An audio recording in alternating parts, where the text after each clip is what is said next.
80 mètres par minute, c'est à cette vitesse que la fibre est ici déroulée, direction Villefort, à 3,5 km. Quand c'est dans le tuyau comme ça, c'est assez simple, du moment que le tuyau a été bien posé. La difficulté, c'est surtout de faire le génie civil. Ce sont des rochers très très durs et ça nous ralentit pas mal le rendement des machines. Un peu plus loin, les ouvriers creusent une tranchée. Ici passera la fibre dans quelques jours pour raccorder le village de Pied-de-Borne. Pied-de-Borne, 200 habitants, Villefort moins de 600, deux villages particulièrement enclavés dans les Cévennes lozériennes. Et pourtant, les habitants profiteront de la fibre dès la fin de l'année.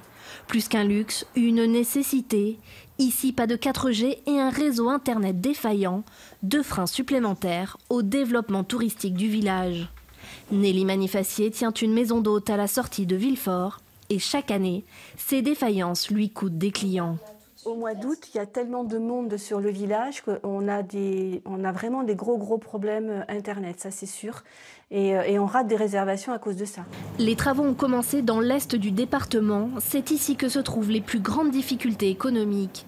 Mais le territoire devrait être entièrement fibré d'ici 5 ans, des centres-bourgs aux habitations les plus isolées, pour un investissement de 101 millions d'euros, dont près de 21 d'argent public. C'est vraiment un investissement majeur et déterminant pour l'avenir du département, puisque ça va nous permettre de répondre à l'enjeu démographique. En tout cas, nous, on espère pouvoir accueillir de nouvelles populations qui ont envie de vivre dans un environnement préservé et de pouvoir développer de nouveaux métiers, de nouvelles activités économiques et de répondre à l'enjeu du désenclavement. La Lozère deviendrait ainsi le premier département de montagne entièrement fibré.